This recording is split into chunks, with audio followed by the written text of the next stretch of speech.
Welcome to the executive team, where we speak on insights on leadership and inspiration, going into many aspects of what motivates individuals and their foundation of inspiration and what brought them to where their current level of expertise is in their field.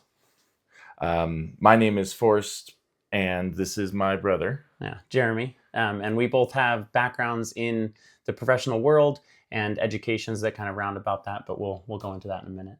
Yeah, so to go into a bit of my background, we both more or less found our foundations in Alaska. So I feel like we've come into many instances where our thinking and our processing of information is a little different from others, but it works out really well in our favor. I started in a bit of the construction field, going into building homes, setting foundations, going anywhere all the way from concrete to shingles, electrical, plumbing. And then I kind of jumped into the education of business, where I started working for organizations in more of a administration field, going from I guess I jumped into the technology field trying to get to the administration field, where I started as a base technician and kind of elevated fairly quickly, in my opinion, kind of surprising to myself, where I jumped from a base technician to a slightly senior technician to a head technician within less than a year, and stayed in that position for about 5 years, where I found myself getting into college and then graduating with a degree in marketing and a bachelor's in marketing and a bachelor's in management. Once I got that under my belt, I found myself wanting to jump into something that kind of allows me to manage chaos, because I love coordinating chaos. Love seeing how something so messy can come together and kind of create something more. And so my direction, my mindset, I found that healthcare was kind of my direction, my way of feeling successful, feeling like I fulfilled that aspect of my life. So I started my master's in health administration. And in that experience, I gained a ton of insight on critical thinkers in the healthcare field. And that kind of helped me channel my energy to kind of being the best version of myself, not only in my career, but in my personal growth. Yeah, and for myself, similar founding or starting in some ways. So at least from the collegiate level, is that I double majored in business management and marketing.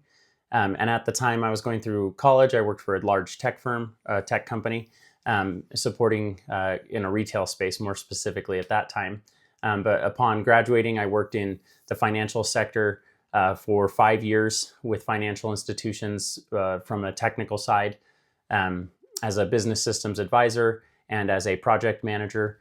Then I moved on to government for 3 years, working with some of our F-35 fighter jet maintenance program, and then moving on into our nuke weapons system. So I dealt with some secret and top secret materials, but really what that taught me was the government side of leadership and the way that they run things. I then left that back for the private sector again and worked for a tech company out of California. And then while I was doing that, I pursued my MBA and got my Master's of Business Administration with an emphasis in information technology management. So a lot of my background is remained in IT. And so that's where I kind of worked for many years, and largely with an emphasis on project, product, and program management through those years. Yeah. So our goal with this channel is to find ways to grow professionally, grow in our own personal growth, whether that be a emotional growth, a spiritual growth, or just a finding new ways to motivate or inspire ourselves to achieve the goals that we've aimed to achieve, but have found some sort of roadblock to keep us from achieving those goals that we would love to get to, love to surpass, but we've found something just inhibiting our ability to get there.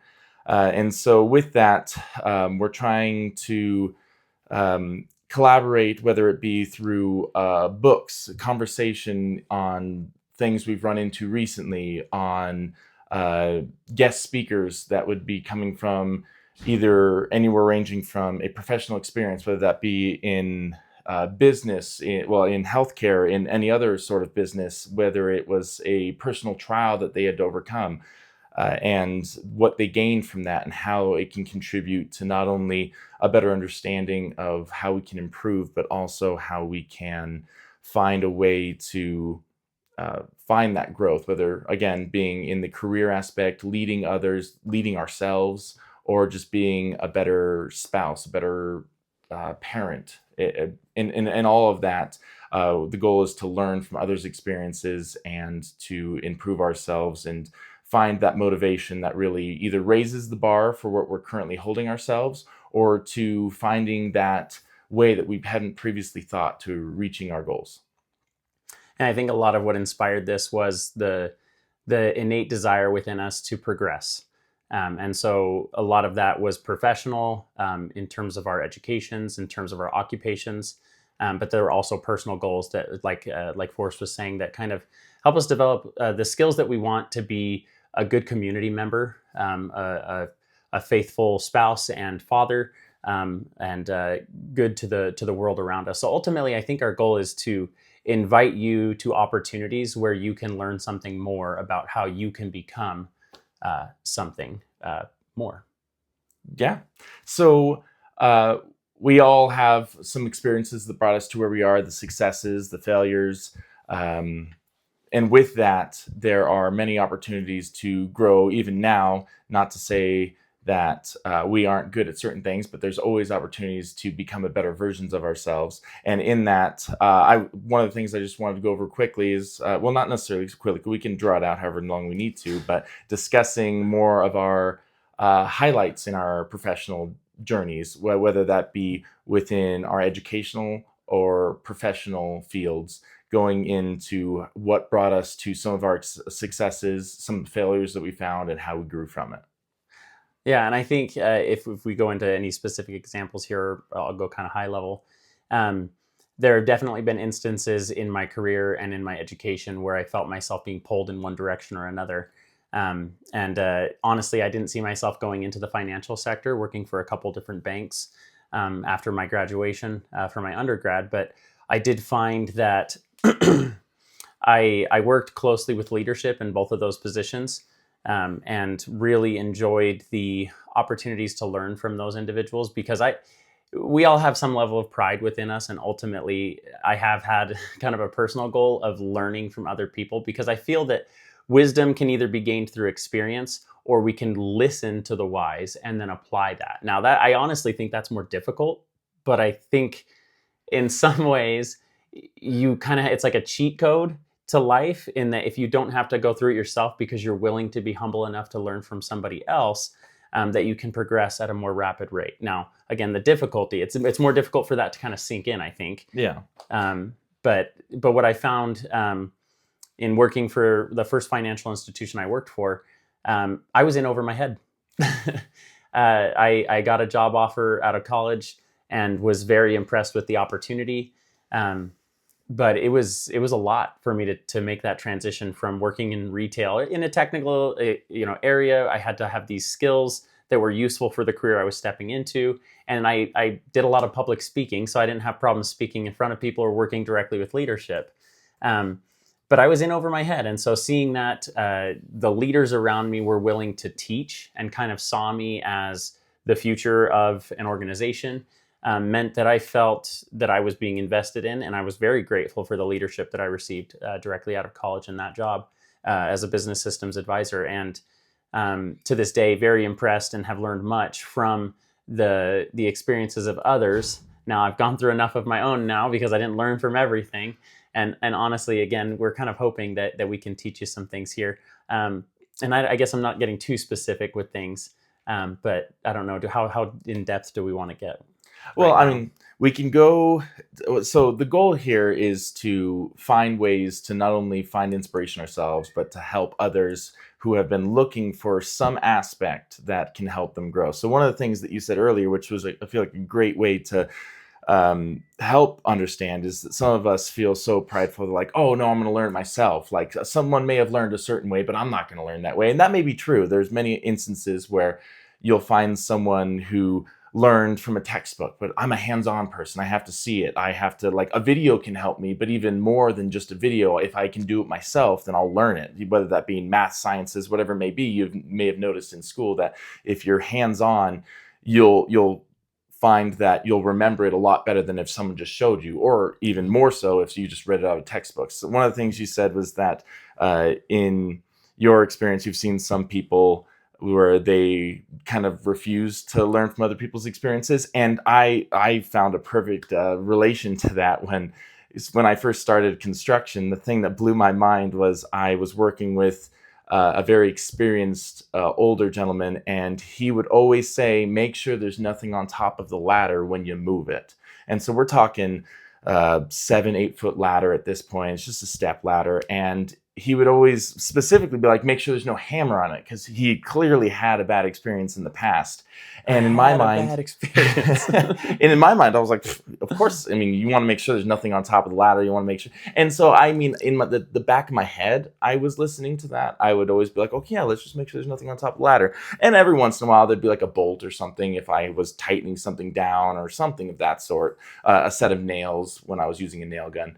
But there was one time where I was working with that same older gentleman and my younger brother. And my younger brother, he said the same thing to him, but my younger brother was more of the mindset of, oh, I mean, I don't need to worry about that. I'm not worried about it at all. He actually had left a hammer on the top of the ladder. And I got to see within just a couple feet of me, him ignore the advice on the spot, and seconds later have a hammer fall down right on his head. And my brother was beyond just like furious that a hammer had hit his head. And in reality, he's the one that put the hammer there. And I was like, well, this is a prime example of why you listen to people with more experience. So now I know when he says disconnect that hose, that means he's probably had experience where a nail went through his hand because he was trying to fix a jammed nail, or in a more administrative aspect, saying like, hey, make sure you double check a certain aspect of the book or a certain aspect of something you do before you hire someone, because they very likely had an experience that was catastrophic or was extremely challenging to overcome as a result of skipping a step. And so in my mind, I tried to lower my pride at that point in time, be like, hey, when someone gives you advice, especially if they give you a reason why, listen to that advice and learn and grow from it. Yeah, I hope that everything we bring up in here would actually be useful later on in life. I mean, to some point, we may go on about something that's not as valuable to you as it is to another, but I think holistically, our goal would be for you to learn a lot from other people's mistakes, their successes, and the struggles that they go through to achieve things. Because I do have kind of a belief or a testimony, you could say, of that life experience isn't easy for anyone.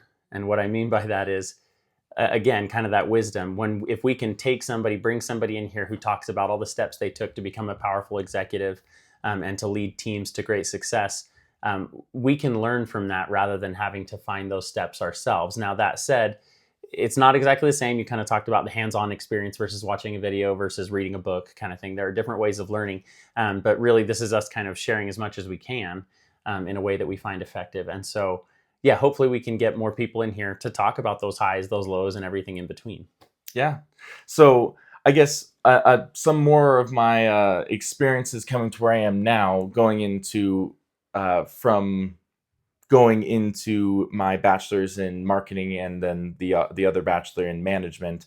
I feel like a lot of the things that I learned that helped me understand that I have so much more to gain, so much more to improve upon myself to become the leader that I would like to be, whether everyone's goal is to be a leader or just find a base aspect of motivation, inspiration to be a better version of yourself or to achieve a certain goal. Again, that could be even fitness related. It doesn't necessarily have to be career driven, because if you're someone who is a stay-at-home parent, then that's great as well. If you have goals, or just a stay-at-home spouse, even that's totally fine. It's just the aspect of finding ways to find that internal desire to push yourself Because a lot of us have found ourselves feeling like we haven't achieved enough or we haven't done what we want. And the goal is to kind of find a way where you can fall asleep at night knowing that you did the best you could and feeling proud of where you are now.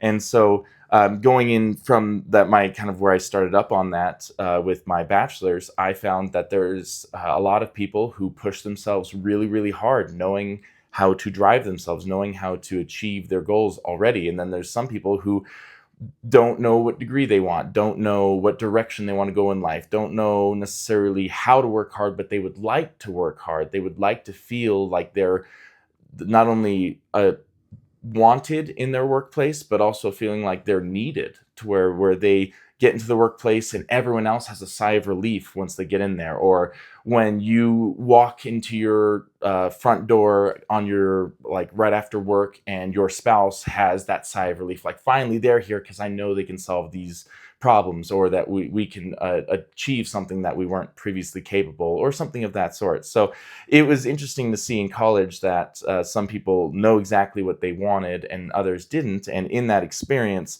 seeing the people that were highly successful on their own, and some people who need a nudge. And there are people who need a nudge, and then once they have that nudge, they change the world. So that was something that I found interesting in the bachelor's program. But going into the master's program, where I got to see a completely different aspect. In the bachelor's program, you get a big idea on general education, because again, let's just say your degree's in art, but they make you take math classes, so it doesn't necessarily fully The geometry correlate. of math, Yeah, the or of art, geometry of yeah. art. Yeah, you got to make things symmetric. But in that, you have a lot of generals that aren't necessarily associated. Like, one of the courses I had to do was I had to take a music class, because it was one of the only electives available, and it made no sense because I was in marketing and management. Looking back now, it was kind of helpful because it's nice to have some hobbies where you play some instruments or something of that sort, but it didn't necessarily correlate to my degree. Going into the master's program, everything was correlated. So it was a whole new world. You got people who not only wanted to be there, were at least moderately self-driven, but wanted to become more. And so in the master's program that I went to, it was probably 60% networking, 40% learning, but that 40% was insane. So to know that that 40% was insane, an insane amount of information, kind of highlights the fact that 60% was networking. I got to meet more successful individuals than I ever thought possible. And in that, my goal in this podcast would be to kind of bring those experiences in, and potentially even have some of those successful individuals within the healthcare sector and outside of it, to help us better understand not only their experiences and how they got there, but to understand a bit more of what drives them, what motivates them, what was their inspiration to be successful, what drove them to overcome the obstacles that came in front of them, what helped them see a solution to something that no one else could figure out. So those types of dilemmas, my goal is to not only learn myself in this experience, but to share that experience with others and help them understand what they can do to think differently, to change their perspective, to understand what it is that we can all do to be that aspect that when you walk in the room, you are a highlight to someone's day. You are the breath of fresh air that everyone can rely on, if that is your goal. Again, it could be something completely different, but it's just something Like a where, breath of unfresh air. yeah. Some people just really like some fragrances. Some people have preferences, but yeah. That's pungent. No, I think all of this kind of going into discussing some of the ideas of the future episodes, what you can expect.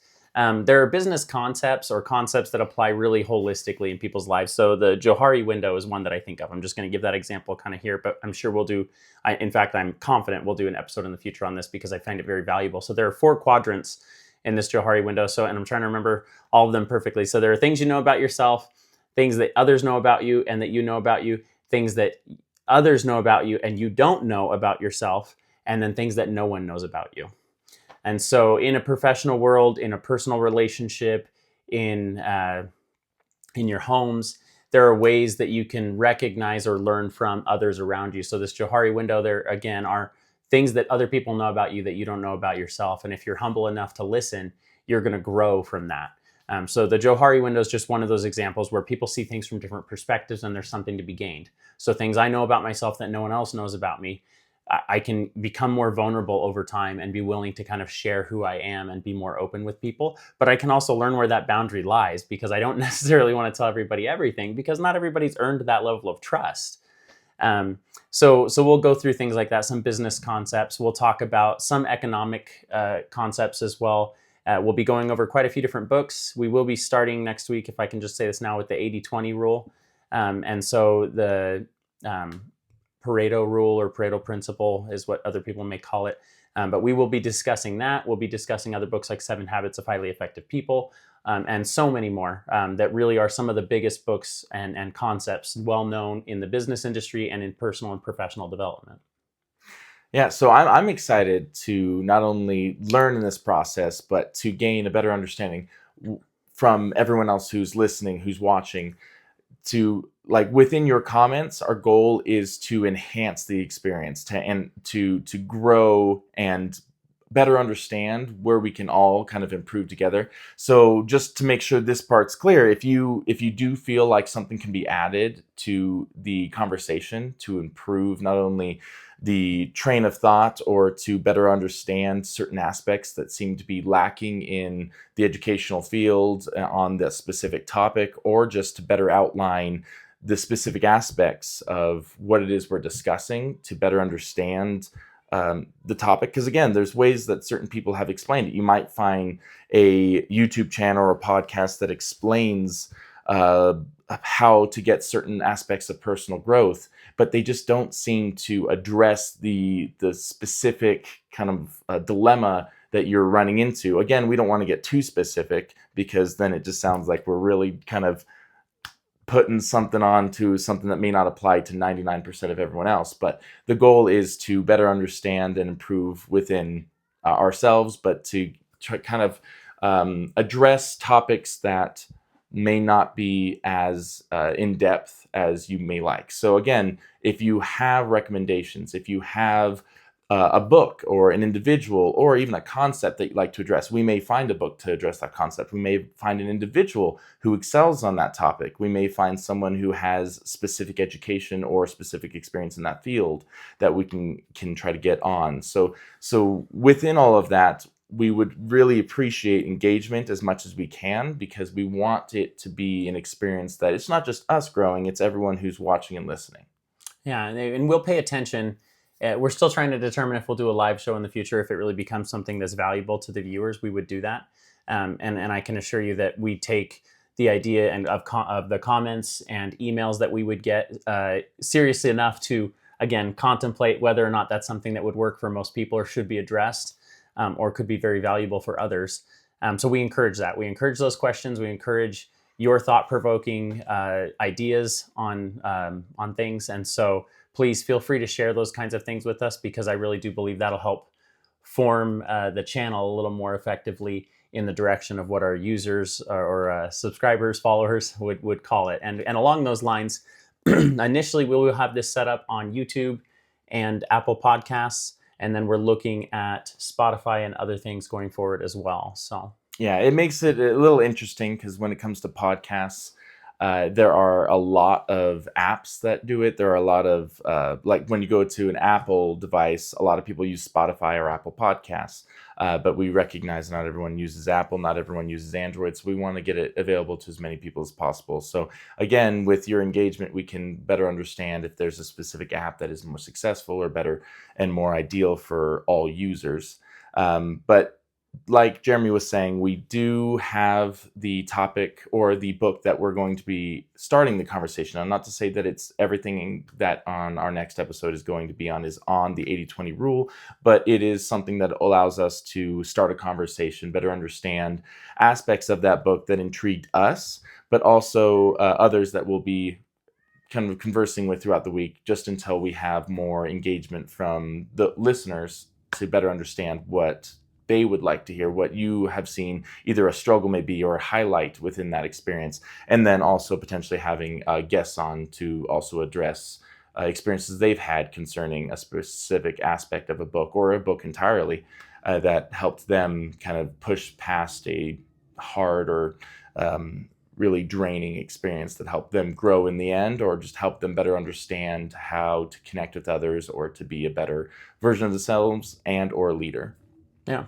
I think to kind of give you a little bit of a teaser into what the 80-20 rule is, or the Pareto principle, is that simply put, a small share of inputs, roughly 20%, typically drives a large share of the results. So a lot of the effort we put into our lives, into accomplishing tasks, whether again be running things in your own home, running things professionally, things for a nonprofit, or your projects you may have, you'll find that only 20% of the work you're putting in drives 80% of the actual results. And so you'll be very surprised that you spend so much time on things that actually aren't that effective. So please tune in next week for that, because I think you'll find it very intriguing. It's a very good book. It's a very interesting concept, and you'll find multiple areas of your life that this applies to. So yeah, this is definitely one of the books that I wish I would have read earlier on. Yeah. To better understand what is that 20%, so I can kind of make sure that I'm holding on to that. There's a lot of things in the book that I didn't realize. Again, we're going to go into it in depth next week, but it was very surprising to hear how just understanding or even knowing of the principle can help you improve anything in your career. It goes into parts of your personal life. It can go into your relationships with coworkers, with your family, with associates, when it comes to having a conversation with someone you don't even know. So it's definitely a book that can drive executive thought, but it also extreme amounts of personal growth. But yes, so you'll be hearing again from us next week. We're excited to talk about aspects of the book, but also developments in thought processes, in perspectives, and hoping to get better engagement, to better understand what it is that you guys want to hear, what you guys want to better understand, what it is that you guys better, not only feed off our experience, but to better understand your guys' experience and how that can more positively affect those around us. Yeah. And so again, we want to encourage you to tune in, to subscribe, follow the channel on YouTube, Apple Podcasts, subscribe there, and then Spotify. And as we grow or as we expand, we'll keep that in mind and let you guys know. But thank you for tuning in today. We appreciate your time. We hope you learned something, or at least got an idea of what you will learn in the future. All right. Thank you. We'll see you next week. We'll see you.